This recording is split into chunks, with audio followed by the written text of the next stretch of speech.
Aqui nos nossos estúdios agora, nós vamos conversar com o Dr. Valdir Cardoso. Ele é cardiologista, mas é membro da Federação Nacional dos Médicos. Acontece em Teresina amanhã, um evento promovido pelo Sindicato dos Médicos, que vai tratar sobre vários assuntos. Entre eles, nós fizemos aqui, eu e o Dr. Valdir, um recorte que possa interessar você, telespectador. Trata, por exemplo, o nosso primeiro assunto, da consulta pública sobre as novas normas da Agência Nacional de Saúde, que dá algumas garantias a usuários de planos de saúde. E esse é um assunto que interessa muito a todos nós. E aí eu gostaria de começar. Boa noite, muito obrigada pela sua presença nos 70 minutos. Quando é que essas novas normas entram em vigor e o que exatamente elas mudam nessa relação usuário-plano de saúde, doutor Valdir? Bom, eu queria agradecer a oportunidade de estar aqui no seu programa, na TV Meio Norte.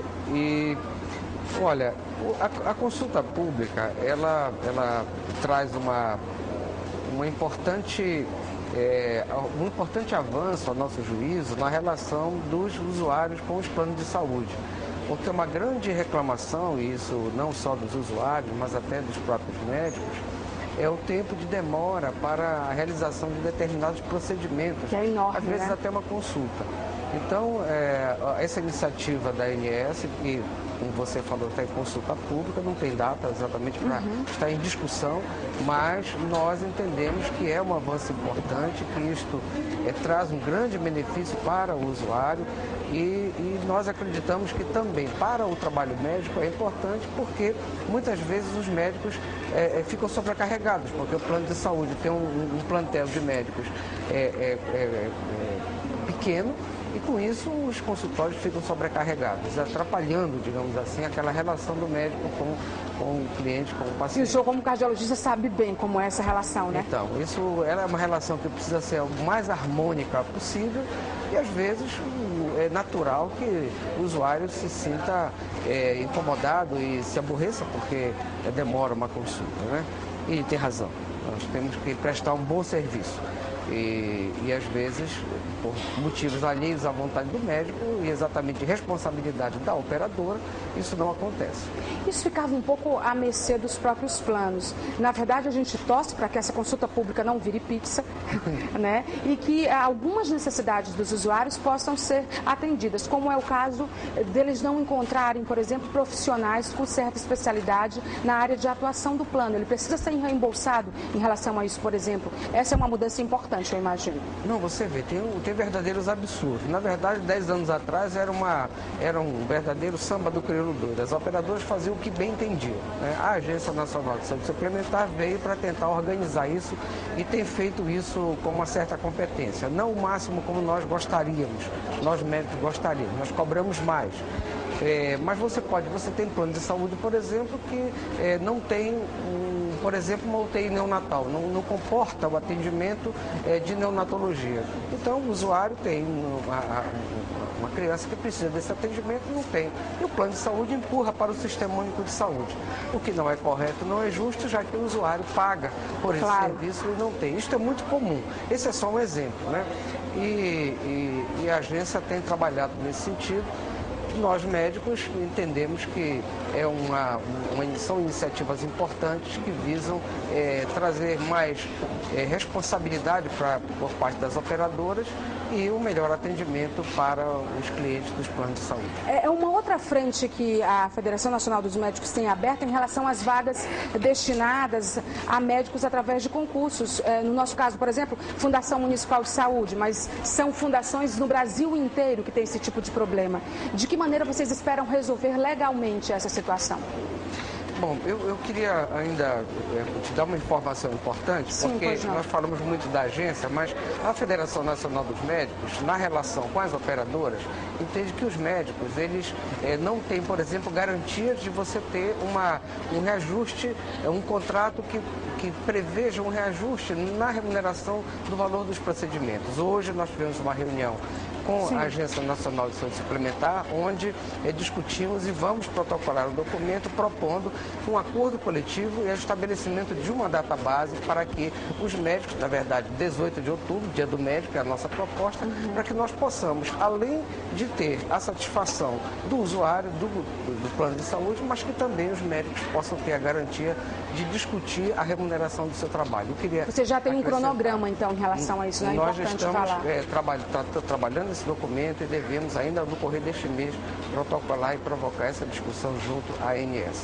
E sobre a outra questão em relação às vagas, ao não preenchimento total de vagas destinadas a médicos em fundações? Não, veja, esse é um problema complexo. É complexo porque estas fundações, na verdade, elas, no entendimento da Federação Nacional dos Médicos, elas vêm, é uma forma de terceirização que nós entendemos que é uma privatização do serviço público, a nosso juízo inconstitucional. Sim. Nós estamos acompanhando uma ação direta de inconstitucionalidade que está tramitando no Supremo Tribunal Federal, que é de 98, que avalia a lei que permitiu essas terceirizações, seja através de fundações, seja através de organizações sociais, que no nosso entendimento, a gente espera que o Supremo Tribunal Federal também entenda assim, a considera inconstitucional porque nós não podemos terceirizar um serviço ou privatizar um serviço público de tão alta relevância como é o atendimento de saúde. Isto tem acontecido no país todo e a FENAM, Federação Nacional dos Médicos, se ombreia, se junta com os movimentos sociais de usuários, de outros sindicatos, no sentido de lutar contra essas terceirizações. Quais são as outras demandas e bandeiras importantes hoje da Federação Nacional dos Médicos, doutor Valdir? Veja, tem algo que nos preocupa muito, porque parece que a responsabilidade do médico é a falta de médicos em muitos locais do país. Se você tem uma quantidade grande de médicos nos grandes centros, nas áreas metropolitanas, você tem áreas como o Nordeste, a Amazônia, em determinados pontos do país que você tem falta de médicos ou falta de determinadas especialidades. Parece que falta médico no país, o que não é verdade. Nós temos... Daqui a pouco a gente vai mostrar uma pesquisa do IPEA que revelou que a falta de médicos é o principal problema do SUS hoje. Foi uma pesquisa divulgada hoje. Isso. A falta de médicos naquele local, mas não há o número de médicos no país, que são 350 mil médicos em atividade hoje, é suficiente, segundo os critérios da Organização Mundial de Saúde, para atender a população brasileira. São quantos necessários? 300, um médico para 1.000 habitantes em média. E nós temos essa quantidade ou a gente tem um número Nós temos um número superior. Agora, estão mal distribuídos. Por que estão mal distribuídos? Por que os médicos insistem em ficar nas capitais, por exemplo? É porque a remuneração não é atrativa. Mas mesmo que a remuneração seja atrativa, às vezes o médico não vai. Uma coisa incrível. Então, por quê? Porque às vezes o médico não tem a segurança. Você oferece 15, 20 mil reais para o médico ir para um grande interior, mas ele vai ali, fica 6 meses, um ano, depois vai embora. Porque ele não tem uma garantia da carreira. Então, nós lutamos pela carreira. Nós entendemos que a carreira médica, uma carreira pública, que dê perspectiva de futuro para o médico, que ele possa iniciar a sua carreira no interior.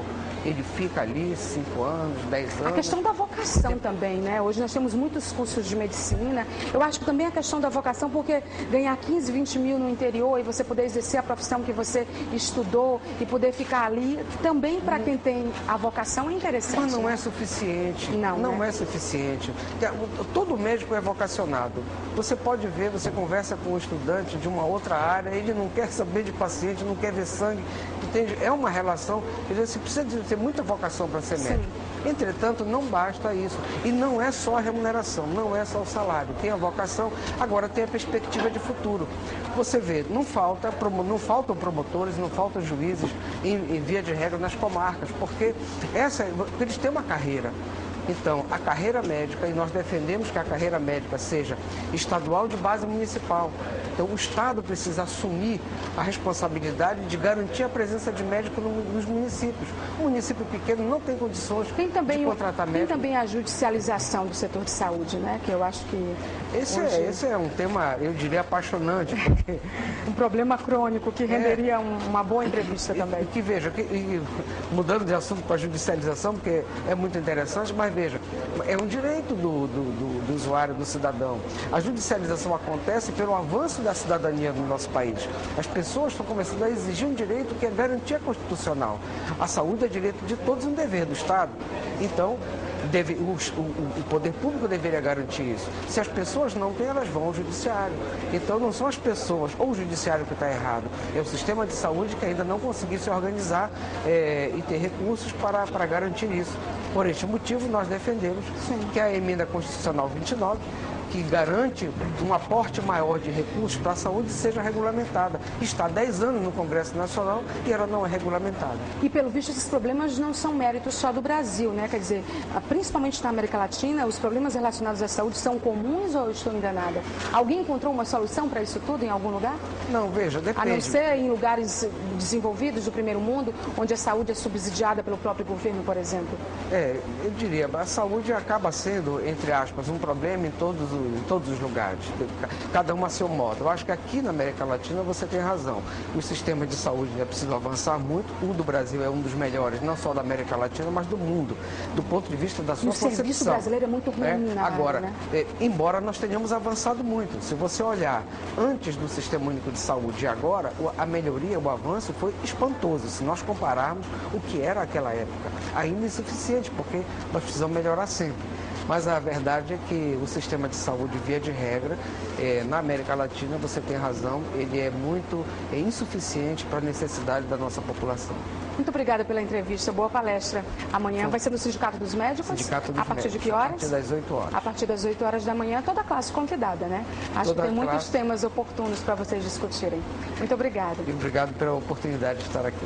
Eu conversei com o Dr. Valdir Cardoso, ele é da Federação Nacional dos Médicos, cardiologista, está no Piauí a convite do Sindicato dos Médicos para um evento importante que acontece amanhã, que nós acabamos de divulgar. Eu, particularmente, sonho com um dia da gente não ter no ranking de insatisfações da população brasileira problemas com saúde, educação, segurança. Está na hora da gente virar esse jogo, né? E depende de tanta coisa, tomara que cada um faça a sua parte. Ainda falando sobre saúde, nós vamos mostrar, como eu mencionei ainda há pouco, que uma pesquisa do IPEA, divulgada hoje, revela que a falta de médicos é o pior problema do Sistema Único de Saúde. Repare que o Dr. Valdir nos disse aqui que no Brasil seriam necessários 350 mil médicos, em média. Nós temos hoje a gente tem o dobro praticamente, né? Da necessidade. Da necessidade. E o Sistema Único de Saúde não tem médicos. Vamos ver.